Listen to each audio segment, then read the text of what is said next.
Olá pessoal, bom dia, boa tarde, boa noite. Eu não sei que horas vocês vão ver esse vídeo, mas essa é a nossa aula de História do Pensamento Cristão. Na aula de Teologia Sistemática 3, que eu passei para vocês, com o texto do Berkoff, curiosamente, eu nem lembrava disso quando eu preparei a, a ementa e quando eu separei os textos e tal, que aliás é a primeira vez que eu uso o Berkoff. Deixa eu pegar minha água, tá começando a dar pigarro, volto rápido. Então, voltei. É, Quando eu separei lá, quando eu mandei para vocês o vídeo, a gente explica ali a tensão, né, estabelecida entre o Berkoff e o Schleiermacher por conta na visão do Berkoff, o Schleiermacher ter reduzido a questão da religiosidade ao sentimento religioso, né?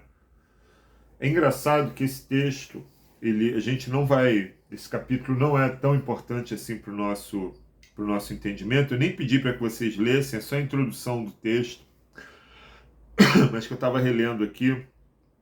Ele fala justamente sobre isso, sobre o equívoco, né? De achar que o Schleiermacher ele ressalta o sentimento como matéria irracional. Aqui o Tillich ele começa o texto dele falando que há uma diferença entre o que o Schleiermacher, do ponto de partida do Schleiermacher, para o ponto de partida do Hegel. Wilhelm Friedrich Hegel é um pensador alemão que escreve também entre o século XVIII e XIX e que desenvolve aquilo que a gente chama de historicismo. O Hegel ele desenvolve a ideia de uma história linear, a ideia de uma história que está seguindo em uma direção e que se autorregula, de certa forma, de acordo com o espírito do tempo.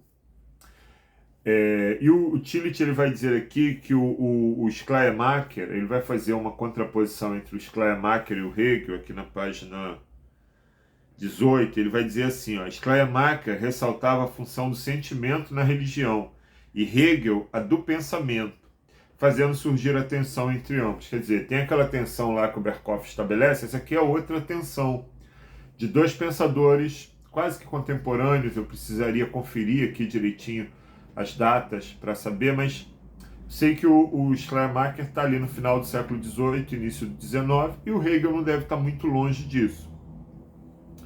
Mas por que que o Tillich está citando isso? Antes, só concluindo o que ele diz, né? Schleiermacher ressaltava a função do sentimento na religião e Hegel a do pensamento, fazendo surgir a tensão entre ambos. Hegel dizia que até mesmo cães possuem sentimentos, mas apenas o homem pensamento. Essa tensão surgiu de um mal entendido não intencional do que Schleiermacher queria dizer com sentimento, coisa que ainda se repete hoje em dia, de fato. O Tillich está escrevendo aqui também no início do século XX, o Berkoff escreve bem depois, e ele está repetindo esse equívoco que o Tillich está denunciando aqui. Quer dizer, o Berkoff ele escreve lá no texto que eu passei para vocês em Teologia Sistemática 3, uma ideia que não é exatamente o que o Schleiermacher está dizendo. Ele não está dizendo que o sentimento é uma. Quando ele fala de sentimento religioso, ele não está falando de uma camada irracional. Ele está falando de uma questão de fé, que é muito mais forte, isso também vai ser muito presente na teologia do Paul Tillich, mas que é muito mais forte, sim, do que a elaboração racional. Mas ainda assim é uma camada de fé, é um sentimento em relação à divindade, não é algo que exclui o pensamento. Mas aí por que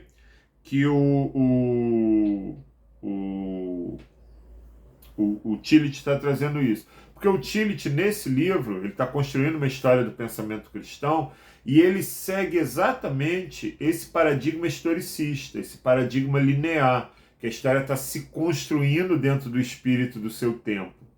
O espírito do tempo é mais ou menos como, em determinado momento, as forças coletivas, os seres humanos, em determinado recorte geográfico, em determinado momento, se inclinam a seguir determinada forma de viver, determinada forma de agir, né? Vocês já devem ter ouvido falar essa expressão, o espírito do tempo, né? Quer dizer, quando a gente pensa assim, por exemplo, hoje, no Brasil, acho que boa parte do Ocidente, você tem essa polarização exacerbada entre um espectro político e outro. Então, quando alguma coisa surge, qualquer coisa nova, está sempre sendo pesado por esses paradigmas hegemônicos. Então, isso é o que se chama de espírito do tempo, paradigma hegemônico sobre o qual as sociedades estão vivendo, né? As sociedades estão se organizando, enfim. Isso se aplica a diversas coisas. Por exemplo, você vai falar aí o século XX, tem autores, né, historiadores que vão dizer que o século XX foi um século de muitas contestações. Você tem um historiador inglês, ele não é historicista, ele não é hegeliano, ele é marxista, mas ele escreveu livros onde ele divide os estágios da história contemporânea em eras, né? A era do capital, a era das revoluções, eu tenho os livros aqui, esqueci os títulos. A era do capital. A era dos impérios. Então, a era dos impérios, a era das revoluções, a era do capital. Então, ele vai dividindo assim, de acordo com o espírito daquele tempo. Acho que até o Hobsbawm, que é o autor desses livros, não fez isso de propósito. Mas, de qualquer forma, dá para a gente ilustrar dessa forma. Pelo menos, eu acho que dá. De repente, alguém mais radical não vai gostar disso, não. Mas por que eu estou dando essa introdução? Estou explicando, fazendo esse preâmbulo. Para a gente entender aqui o comecinho do que o Tillich vai explicar no capítulo 1, que eu pedi para vocês lerem. Espero que vocês tenham lido, porque... tem outra coisa aqui interessante também, que é o conceito de dogma, né? Que a gente falou também na aula de Teologia Sistemática 3, a questão da teologia dogmática, porque a teologia sistemática era chamada de teologia dogmática, né? Assim como a história do pensamento cristão era chamada de história do dogma, história dos dogmas, né? E aqui na página, até ajuda aqui a explicar, porque eu não sei se lá eu expliquei satisfatoriamente, mas como os alunos das turmas são os mesmos, o conceito de dogma situa-se na fronteira... Peraí, aqui não, acho que dá para ir mais. O conceito de dogma situa-se na fronteira entre a igreja e o mundo secular. Muitas pessoas que vivem neste mundo secular têm medo dos dogmas da igreja, mas não apenas elas. Há também pessoas, membros de igrejas, que também têm medo dos dogmas. Os dogmas são como essas capas vermelhas que os toureiros usam para provocar os touros na arena. Provocam raiva ou agressividade, e às vezes até mesmo luta. Acho que essa luta se dá mais entre gente fora da igreja com a igreja. Para entender essas coisas, precisamos examinar a história do conceito de dogma, que é bastante curiosa. O primeiro passo é compreender a palavra dogma. Vem do vocábulo grego doken, que significa pensar, imaginar ou ter uma opinião. Nas escolas filosóficas gregas anteriores ao cristianismo, dogmata eram as doutrinas específicas que diferenciavam uma escola de outra. Os acadêmicos, Platão, os peripatéticos, Aristóteles, os estoicos, os céticos, os pitagóricos. Cada escola tinha suas próprias ideias fundamentais. Se alguém desejasse se tornar membro de uma delas, tinha que aceitar pelo menos os pressupostos básicos que a distinguiam das outras. Assim, nem mesmo as escolas filosóficas deixavam de ter sua dogmata.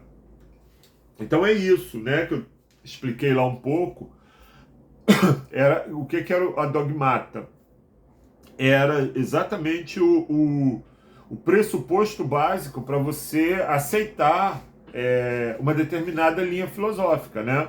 Quer dizer, se você fosse estoico, você tinha que aceitar pelo menos as bases do estoicismo, senão você não era estoico, né? Se você fosse peripatético, né, como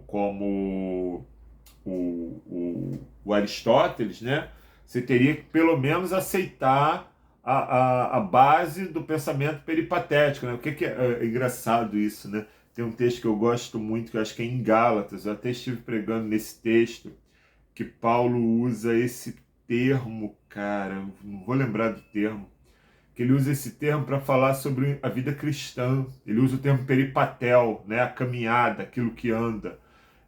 Eu não vou lembrar, talvez eu preguei nesse texto e agora eu não estou lembrado do texto. E Paulo não está usando isso à toa, né? Quer dizer, ele está falando de uma pedagogia. Ah, quem anda em espírito, aquele que anda em espírito, os que andam na carne e os que andam em espírito. O termo andar que Paulo usa é peripatel. E é óbvio que Paulo sabia que peripatel era um conceito filosófico aristotélico. Porque qual era a forma, né, de ensinar do Aristóteles? Era andando. Então era uma caminhada pedagógica, era aprender enquanto andava. Isso é a filosofia peripatética. E aí Paulo, quando usa peripatel, o termo andar em espírito, né? Peripatel pneuma, ele está falando que a caminhada cristã, olha que maneiro, né? Quando você conhece o contexto do termo, e mais, quando você conhece a aplicabilidade, eu sempre digo, não adianta você traduzir se você não consegue explicar o contexto, como aquele termo se aplica na sociedade onde aquele texto foi produzido. Senão a tradução fica só vazia. E Paulo não está usando à toa, Paulo está dizendo que a caminhada cristã, andar em espírito, não é só andar em espírito, é aprender enquanto anda, é um movimento peripatético de aprendizado na caminhada. Por isso que Paulo usa isso. Procurem lá em Gálatas, quando ele fala sobre os que andam em espírito, não sei o quê, porque agora realmente deu um brancão aqui. Mas é isso, para explicar melhor o conceito de dogma que eu coloquei lá no... Eu coloquei, né? O Berkoff colocou lá, aí eu quis... Acabou caindo aqui, eu estava dando uma lida no texto para poder refrescar a memória, né? Porque eu já li esse texto 1 milhão de vezes para poder dar aula, mas sempre volto nele, sempre encontro alguma coisa bacana. Aí a gente vai para o capítulo 1, que é o capítulo que eu orientei vocês a lerem. Gente, tem gente me ligando, eu gravando vídeo. Ai, Jesus. Esqueci de colocar no modo avião. Espero que isso não tenha interrompido a gravação.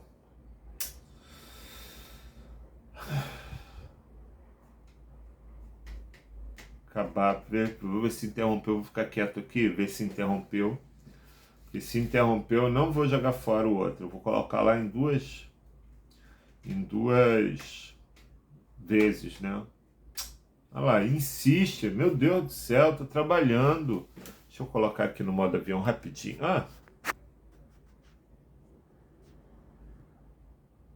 Não é possível. Aí. Jesus amado. Deixa eu ver se já foi.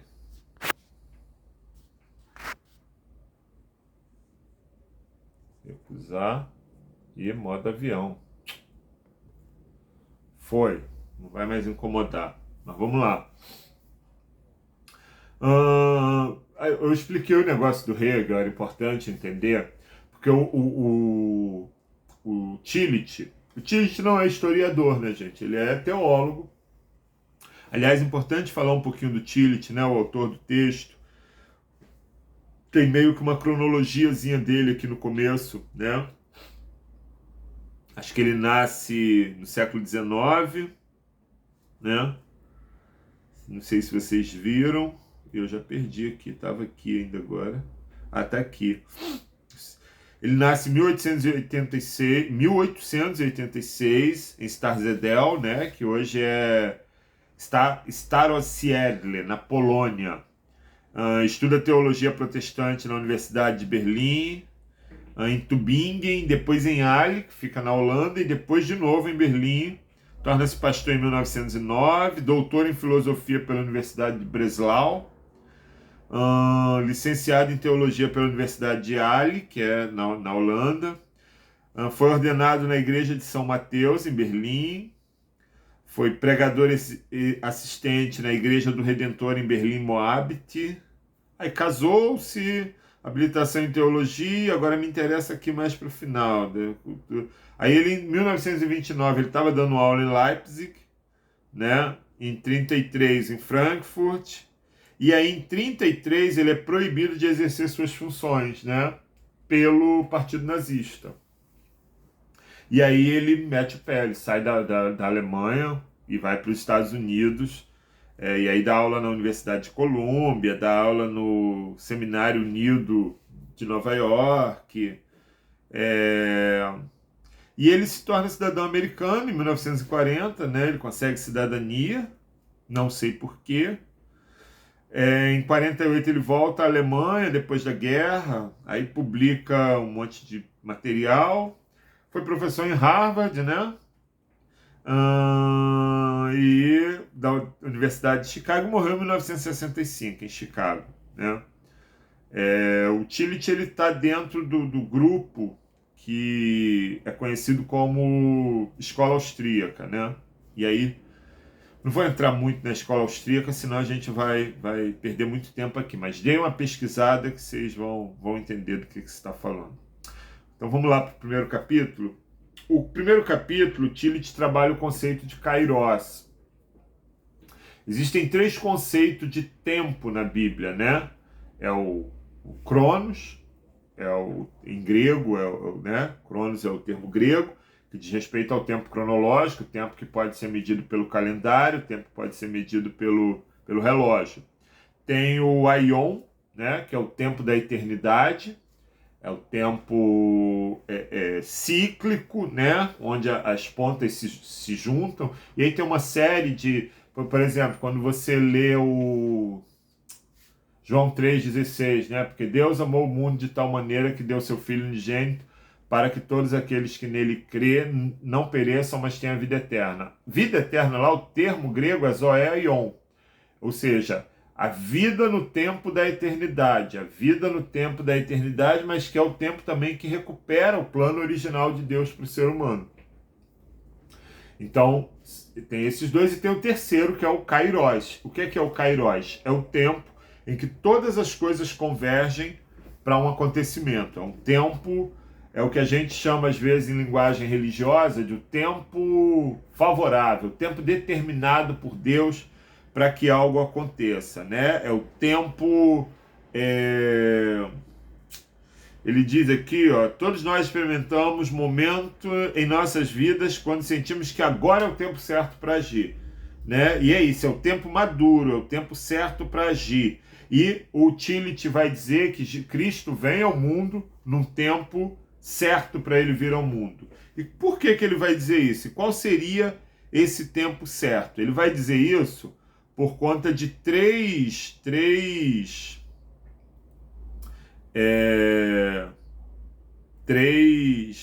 questões importantes que na concepção do Tillich ele vai dizer que isso vai facilitar a pregação do evangelho, o desenvolvimento do pensamento cristão no mundo.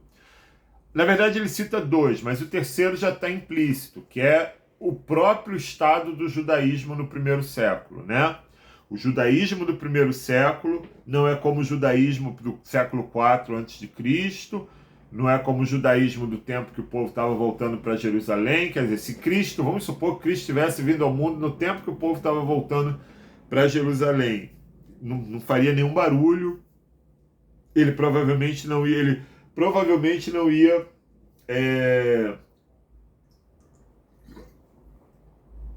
angariar seguidores sequer entre os judeus.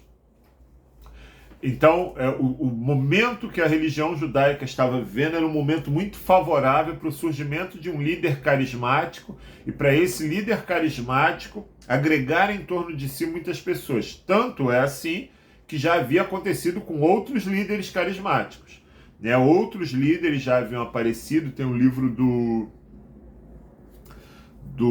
Reza Aslan, eu acho que é esse o nome dele, é um historiador iraniano chamado Zelota, Vida e o Tempo de Jesus de Nazaré. Esse é o título do livro. É um livro meio criticado, às vezes, por alguns historiadores, mas é um livro interessante, porque porque mostra muito essa ebulição que havia no meio judaico em torno de figuras carismáticas, né? No ano que Jesus nasce, mais ou menos, por exemplo, 200 judeus tinham sido crucificados, estavam seguindo um certo Judá, que era um desses messias, né? Uma dessas figuras messiânicas. Tem um livro, curiosamente eu nunca li esse livro, mas é um livro famoso, um clássico da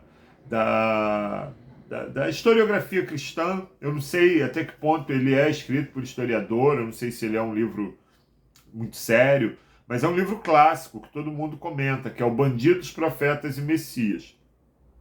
Então eu não li, não posso fazer nenhum juízo de valor e nem recomendar ou deixar de recomendar, mas eu sei que esse livro, ele trabalha essa peculiaridade desse tempo em que Jesus está vindo ao mundo, que é um tempo em que estão surgindo muitos profetas, muitos messias, e Jesus então chega nesse tempo, e isso favorece sua pregação no meio do povo da Galileia. O segundo elemento que vai contribuir para que seja o tempo certo, na visão do Tillich, é o universalismo do Império Romano, né? O Império Romano, acabou que ele delimitou as fronteiras do mundo civilizado, do mundo ordenado. O Império Romano ordenou o mundo no período em que ele vigorou, pelo menos tentou ordenar nesse período. Com tiranias, com invasões, com aculturação de outros povos, com submissão, claro, sem dúvida. Não estou dizendo que assim, o Império Romano era bom porque fez isso. Eu estou dizendo que esse é um dado que contribui, eu e o Tillich, né, que contribui para que a pregação do Evangelho seja mais uniformizada e seja mais competente, e com isso alcance melhor. Tanto que o Evangelho se expande. Imagina um mundo onde não tivesse essa delimitação de fronteira entre o que é civilizado e o que é bárbaro. E volto a dizer, o conceito de civilização e de barbárie é um conceito intercambiável, é um conceito para se pensar. Geralmente, a civilização, o povo que se impõe, trata a si mesmo como civilizado e qualquer um que não esteja submetido a ele como bárbaros. Então, esse conceito não é um conceito que a gente deva, antropologicamente, são conceitos equivocados, né? Toda cultura é uma cultura. Por exemplo, quando os portugueses chegam nas Américas, eles encontram os indígenas e eles falam: esse pessoal aí é bárbaro, é um pessoal que não tem nenhuma cultura. No entanto, a gente sabe que os povos originários tinham sua cultura ao longo de todo o continente. Na América Espanhola também, alguns com a cultura mais rica do ponto de vista do que o europeu considera mais rica, né? Como maias e astecas e tal. Mas aqui você tem uma delimitação do mundo que poderia ser alcançado, que era o mundo romano. Tanto que Paulo faz suas viagens dentro do mundo romano. Você não tem Paulo pregando para os germânicos, você não tem Paulo pregando para os povos eslavos. O mundo era Roma. Então Paulo está pregando dentro do mundo romano. Isso dá um sentido de coesão. Então isso sem dúvida facilita que a mensagem do evangelho se espalhe, tá? E por fim ele vai falar da cultura helênica, que também era uma cultura unificadora. Era uma cultura unificadora em que sentido? As pessoas compartilhavam a linguagem. Então, se você tem uma linguagem compartilhada, é mais ou menos hoje. Hoje em dia, se você sabe inglês, você tem mais facilidade em viajar, mesmo que seja para um país de língua não inglesa. Se você sabe inglês, é muito melhor você chegar na França sabendo inglês do que sabendo francês. Do que sabendo francês, não, né? Do que sabendo francês é melhor. Mas é muito melhor do que você chegar lá sabendo inglês do que sabendo português. É muito melhor você viajar para Espanha sabendo inglês do que sabendo português. Por quê? Porque lá vai ter gente, ou para a Rússia, ou para qualquer Espanha, talvez seja melhor sabendo português, porque são idiomas que têm mais similaridades, né?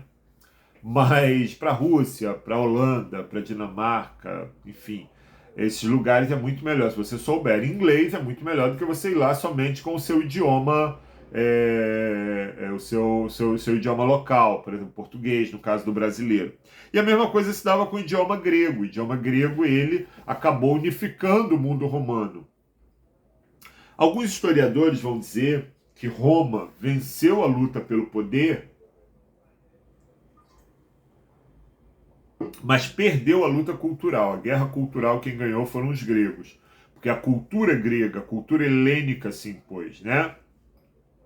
Helênica vem de Hélade, né? Então a cultura helênica se impôs. E se impôs de que forma? Os deuses gregos foram universalizados no Império Romano, alguns foram modificados, né? Os nomes para atender as demandas romanas, a cultura, a linguagem, o modo de organizar as cidades, as polis gregas, as casas de banho, enfim, a Grécia, a cultura grega, a cultura helênica, a filosofia helênica. Então, tudo isso foi sendo absorvido pelo mundo romano, de modo geral, de modo unificado, e era muito, inclusive, mais próximo da mensagem do Evangelho. Eu sempre costumo dizer que era mais fácil um grego acreditar na ressurreição de Cristo do que um judeu. Porque para o judeu ele já tinha uma ideia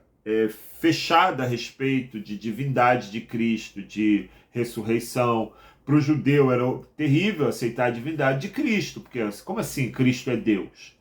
Cristo é Deus, então, e Deus é quem então agora? Yahvé é quem? Se Cristo é Deus, quem é Yahvé? Então, agora, para o grego não, porque eles tinham muitas divindades. Então, Cristo tá bom, é uma divindade, é Deus. O conceito que é um conceito, né, de concepção milagrosa, né, de Maria, para o mundo judaico não colou muito não. O pessoal ficava lá falando, não, ele é filho de Maria, ele não é filho de José, é filho de relação meio esquisita. Ele, né, quando Jesus discute com os fariseus, eles mandam umas letras meio braba para Jesus, assim. Agora, no mundo grego não, porque você já tinha mitos de deuses que engravidaram mulheres. Então, a cultura do mundo grego, né, a cultura helênica, ela facilita a aceitação do evangelho no mundo helênico, nas cidades, né? Bom, no restante do capítulo, que não vai dar tempo, porque senão o vídeo fica muito longo, mas depois eu quero entrar nele com vocês, o Tillich vai se debruçar sobre as principais correntes filosóficas presentes nessa ideia de preparação histórica para o cristianismo, né? Que correntes são essas? Vamos lá. O ecletismo, o estoicismo, a tradição platônica, que vai ser muito importante nas primeiras concepções teológicas da igreja, principalmente após Santo Agostinho, e por fim o ceticismo, né? Então ele vai se debruçar sobre essas tradições filosóficas, também olhando para essas tradições de maneira teleológica, a partir de uma providência divina. O que é teleológica? Olhando que essas tradições estão surgindo para que mais tarde o surgimento do cristianismo, do evangelho, seja beneficiado pelo surgimento dessas tradições. Essas tradições, de alguma forma, e aqui no texto ele vai explicar, vai dialogar com aquilo que o cristianismo mais tarde viria a ser. De tal forma que para o Paul Tillich, essas tradições também são elementos de preparo que indica isso que ele chama de kairos, ou seja, o tempo apropriado, o tempo favorável para que Cristo venha ao mundo e a sua mensagem seja eficiente em alcançar todos e todas. Tá? Mas isso a gente vai fazer no próximo vídeo, porque eu perdi um tempinho ali falando da dogmata e tal, e aí acabou que o tempo correu aqui, eu tô com 30 minutos de vídeo, e aí fica muito ruim de carregar, então eu vou fazer isso daqui a pouco. Eu gravo outro vídeo e eu coloco aí durante a semana para a gente ter bastante material para a gente entender aí esses processos. Tá bom, pessoal? Um beijo, fiquem com Deus e até mais tarde. em algum momento, quando o vídeo aparecer aí, surgir lá no grupo, assistam os vídeos, leiam os textos, terá prova esse bimestre de múltipla escolha. Ah, a prova de múltipla escolha é muito bom, porque não sei o que. Quem não leu vai ter problema, né? Isso a gente sabe. Abraços. Não quero colocar medo em ninguém, eu estou em paz.